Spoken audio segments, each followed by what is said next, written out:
Day 144 of the cut, back here at the local Good Life, which I'm not stoked on, but we're gonna make the best of it. The reason we're at the Good Life is I am catching a red-eye flight to Ireland tonight, so we're here in the morning, so thankfully it is a little bit less busy than it was last time. We're gonna see if Miana can make some dudes feel bad about themselves with her like bench day, though. Yeah, it's usually what happens when I come here. It's so funny because like no one notices me when I train here, but like everyone's just like staring at Miana the entire freaking time. So maybe we'll cut some of that on camera. And what's become pretty normal on these shoulder day sessions is warming up with a movement that prioritizes the thing that probably needs to grow the most to get me nice and ready for the main stuff today. And I definitely wouldn't be doing this during a powerlifting meet prep, but right now in very much an off season, like a lateral raise isn't really going to bleed into my main overhead work all that much. Plus, lateral delts are little and small, so if I can crank them hard at the beginning of the session, help me get ready for the overhead work, it's just going to help the delts grow and help me warm up. So we're not doing this for any pre-fatigue, just kind of letting me get rolling on the session without needing to do any real warm-up, because with the travel tonight, we are definitely feeling a little bit short on time. And we'll go up for work sets. I definitely prefer the machine lateral at the Realm. And last week when I was here, I tried the cable out, and like the cable worked, but wasn't perfect. So I figured we might as well just run some dumbbells since the dumbbell area is nice and open right now.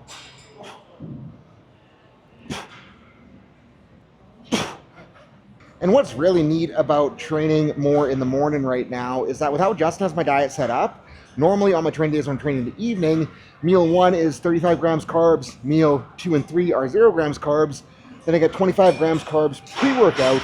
But today, since I only had time for 2 meals before this session, I had the 35 and then the 25, and holy freaking shit, the pump is immense right now. I'm a fan.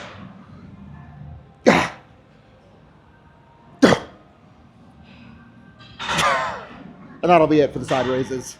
And I'm well aware that pump is not the most important thing when it comes to creating a hypertrophy stimulus, but I'm also aware that getting a pump is fun and I like having fun, so I am very okay with what the carbs are doing right now.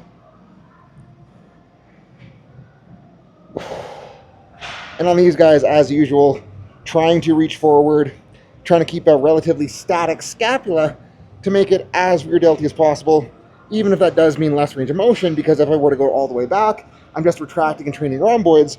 But if I keep her jammed forward, making sure that it's just rear delts moving the weight, and yes, I am sacrificing length of the position here, but we're not worried about stretch medial hypertrophy on the vlog.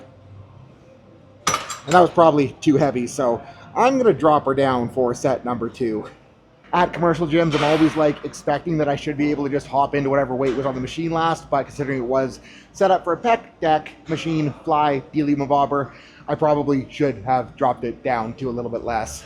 And like my sign that I do need to go lighter on these things is if I can tell that as I'm doing it, I'm having a really hard time maintaining that protraction and shoving the socket forward. And that's telling me that the rhomboids are kind of having to kick in to try to fight for their lives to move the weight. And if that's happening, if the goal is targeting rear delts as specifically as I can, then I'm probably not doing a super good job of targeting rear delts, you know? Whew. And since that first set was probably too heavy, we'll run an extra run down here just so we can get that precise intent going. And yeah, the pump feels very, very, very nice right now.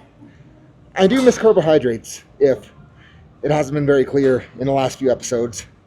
At least today, like, I'm not going to be doing anything heavy enough that I'm actually at risk of falling asleep under a barbell, so at least that's a plus. And we are just burnt out of the rears. And might as well film Miana taking 185 for a rip on the commercial gym bench. You running Larson's or regular? Regular. Okay, cool. Kind of like I was talking about on the last vlog, like if you are stuck on a bench like this, the goal is to make your setup so tight that even if it doesn't feel perfect because you don't have a nice squishy juicy pad, you're at least locked in enough that the skinny pad isn't going to screw you. Yep. Settle. Good. A little more torque. There you go.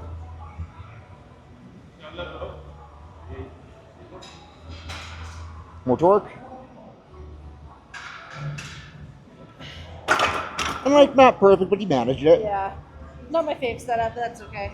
Anyways, time for movement number 3. And if you guys remember last week, I ran the Smith overhead in this slot, then dumbbells on my secondary, and I wasn't like super stoked with how the Smith machine felt, and I also wasn't super stoked with where loading was on the dumbbells, so I figured we're gonna run dumbbells as number 1 and see if we can do at least a little bit better than last go.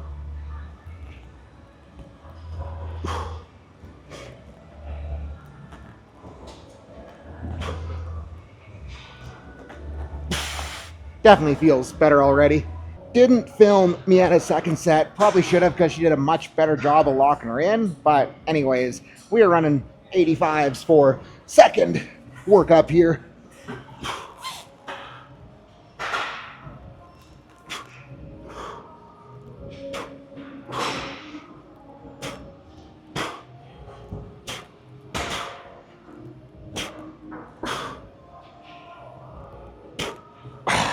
Definitely feeling a lot better today. And something that I didn't notice in the moment last week, but did notice when I was editing the vlog, is that I was doing a really shitty job of getting my elbows through on dumbbell overhead presses, so making that a priority right now. Also, I am aware that this angle is not a true overhead press, but I find that running it as a slight incline does a better job at what I want it to touch in terms of getting it to carry over to bench press. And Hondo's is where she fell apart last week, so let's try to do a better job here so we can go up.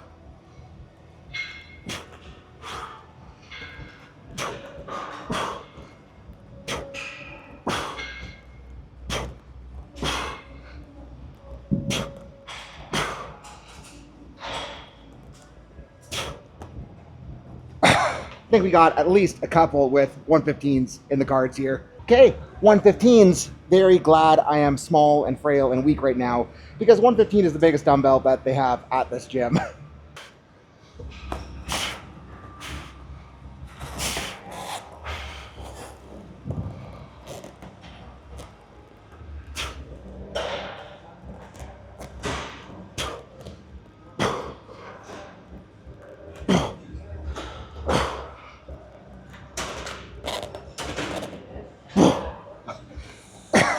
And the easiest way to get an intermediate lifter to make better progress is to have them do the right accessories with the right effort and the right intent. What I do with the team is I watch all of your lifts so I can see what's going on and figure out why you're stuck. Might be a technique thing, might be a weak point, might be that something is jacked up, but it doesn't matter because we will figure it out.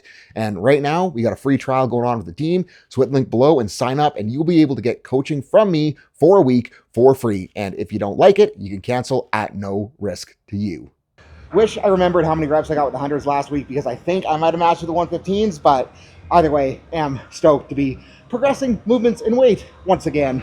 And now that the dumbassery is over, we're gonna go see if we can sneak in on the lone overhead press machine for some pumpy, squeezy stuff. Never mind, the lone overhead press machine is currently occupied, but the lone dip station isn't, so that is what we're gonna move on to next.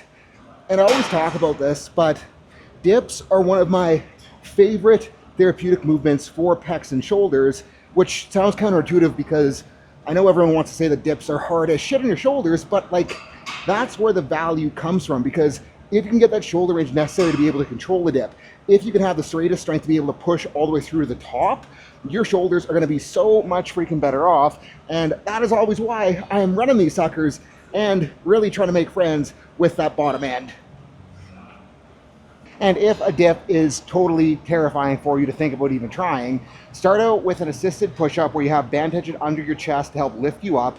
Move on to a push-up where your hands are elevated so you can dip through into more stretch. Progress that with band tension or load so you get stronger. Move on to an assisted dip, and if you run through that progression and then take away assistance on the dip, you should be very good to go, and your shoulders will be much happier for it. And before someone says that I'm just like talking out of my ass because I've never had shoulder issues to deal with, and of course dips should feel good. Well, the thing is that before I started powerlifting, I had a ton of dislocations. I had 3 surgeries on my right shoulder, broke my left collarbone 3 times, broke my right collarbone twice, broke my right shoulder blade, shattered my right humerus, And then once I was into powerlifting, I had my pec ripped off and reattached. And dips are still one of my favorite things and one of the best feeling movements that I can possibly do. So if you are afraid of dips and if you think I'm talking out of my ass, well, you just need to try coping less.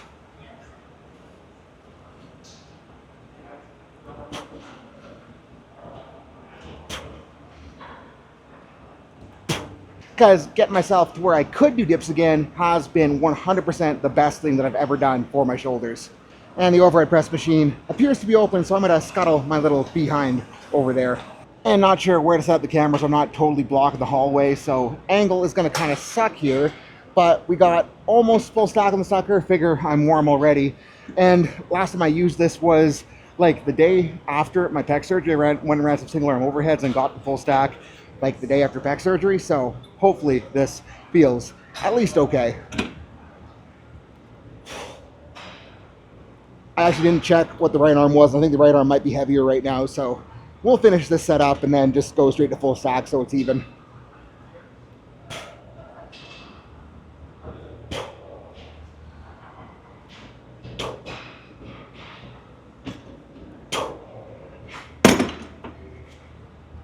And what do you know? Right side was 10 pounds lighter than left.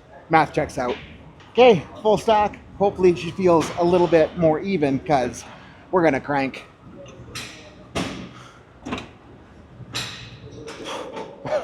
Way better.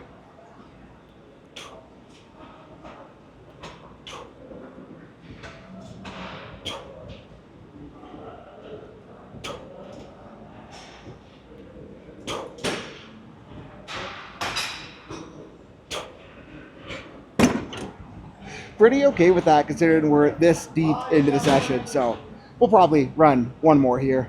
Trying to sneak the front view in here, so hopefully there's not like a herd of high schoolers that disrupts the shot too much.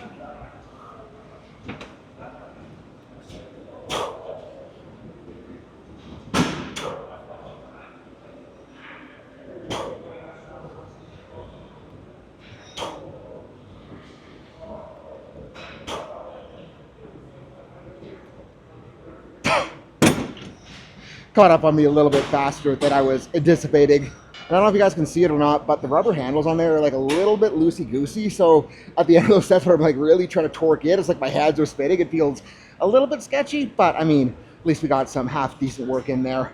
I think the thing that I'm the most disappointed in with having to train here instead of the realm today is that I no longer have access to that disgustingly heavy feeling pec deck. But I mean, we can just make the best out of this Life Fitness sucker. Totally guesstimated on the weight stack, so hopefully it doesn't feel like I'm gonna die. Laughing because of how light this feels in comparison to that max pump. So we'll do a couple and then go up.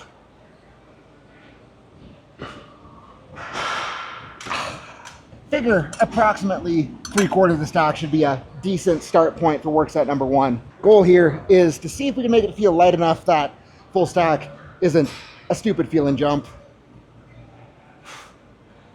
And I think we're gonna be pretty good to go for full.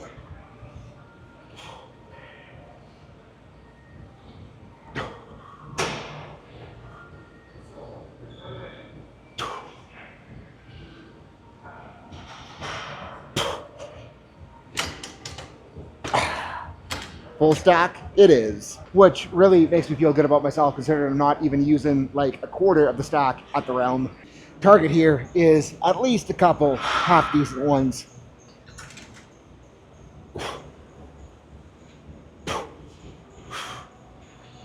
Gotta be fun.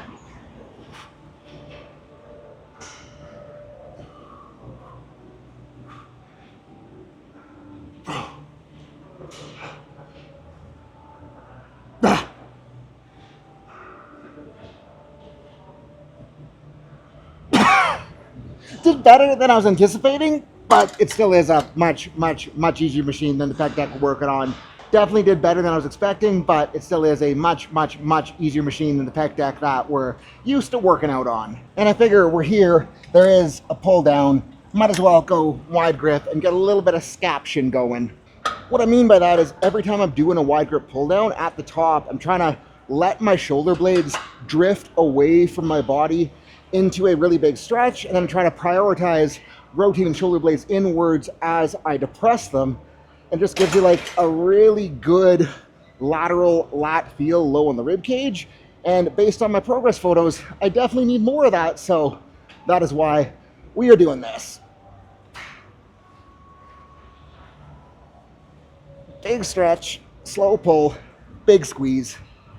That is the ticket. I think like the problem is that with powerlifting, my biggest priority for lat strength and powerlifting has been doing shit where I am pulling towards myself in that sagittal plane, because that's going to have the most carryover to bench and deadlift. But the thing is if I'm trying to look jacked right now, I need a little bit more of this frontal plane scaption kind of action going. And that got hard pretty fast for how light it felt. Up just a little bit for set number 2, so gonna do our best to not make it go to shit.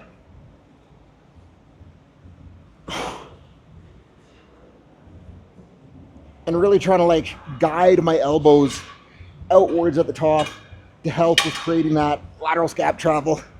And like you'll know you're doing this right if you just get like the nastiest stretch to the outside of your lat when you're at the top. And then like the nastiest pump through the outside of your lat as you're getting deeper into the set. Because oh boy, she's pumping.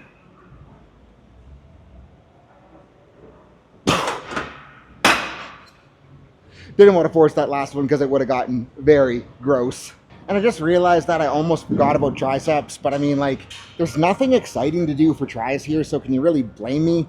And I think the most exciting thing that I can do is get on this machine the right direction and jam out onto some extensions on this sucker, because I think this will be probably the closest I can get to that really nasty overhead machine of the realm. And like, obviously not as gnarly in that lengthened position, but still gets a pretty decent feel. So we'll jam on this sucker for a little bit here.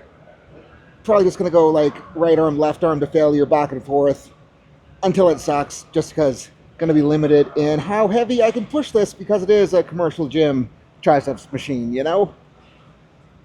It's actually catching up, so hopefully I don't have to be here all day to reach a solid level of effort, failure, RPE, etc. I think I did the stupid thing where I didn't check if the machine was loaded evenly on both sides again, because lefty is feeling much lighter than righty. Yeah, I gotta check this out. Problem solved. Feels more appropriate. I'm like wondering if like people come to these machines, they're like, oh, my left arm is stronger than my right arm, I'm gonna go heavier on my left arm, and then the next idiot like me gets on here and is like, what the hell is going on? Or maybe like the thing that I'm more hoping for is that someone decided to do a drop set and then just like forgot to do the drop set on their other side or something, because that would be a little bit more reasonable logic wise, but still doesn't quite make perfect sense. Or maybe they're an asshole like me when I was in my sling in here and is only doing one side at a time too. So the mysteries of training a good life. Probably like one more round total here. And it's like we really did prioritize tension with the stuff that we did on Monday, so not too worried about digging into a more voluminous conditioning type protocol here. There we go, getting that tension. Really don't know how much I'm going to leave of this in the vlog, because it probably was like 5 minutes of utter boringness, but I mean, if you're watching this long, you're probably okay with it, so I'll probably leave it in the edit.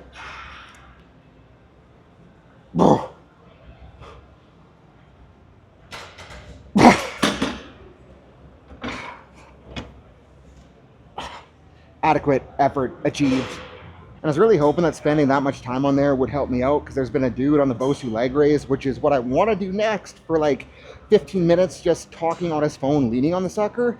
So I figure we're going to hop in with Miana to run some push downs to finish this sucker out. And I mean, like, some people probably could classify this as junk volume packing it on this late in the session, but I think because we were limited in load with what we could do over on that machine, we're going to crank in as heavy as this cable stack can let us go, which, considering that 3/4 of the stack feels pretty light, we might just be doing junk volume. I take that back. Whatever though, full stack, getting nice and stacked over it, head beside the cable, Trying to aim forearms perpendicular to the cable pull in the bottom, so I'm getting a lot of good leverage in that bottom end, not because of stretch medial hypertrophy, but because I want my elbows to be strong at full flexion for the sake of bench press. And this is decent work, so I'm okay with it. Dude is still on his phone in the Bosu leg raise, so hopefully one more set does the trick for getting him off that big. Rested way longer than I should have in hopes that that dude would be done, but he finished his set that he was actually doing while I was resting and then just like sat back down on it and is talking on his phone again, so whatever. We'll dig into that nice triceps pump.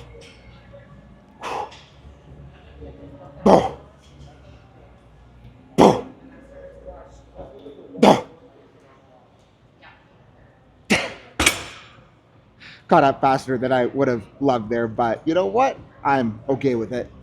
And at this point, I think my best option for ab work is to just go home and run some GHR sit-ups in the basement when I get back.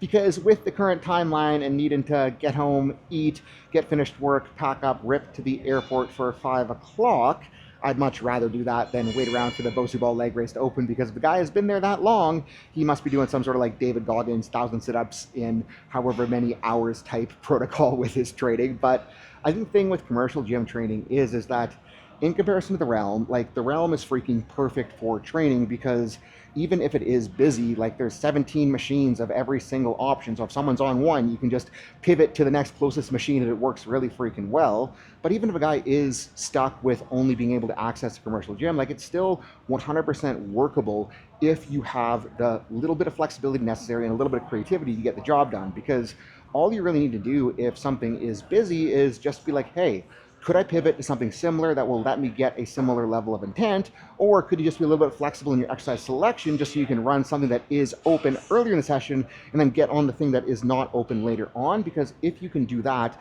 you can make commercial gym training super, super, super productive, even if you are a power lifter.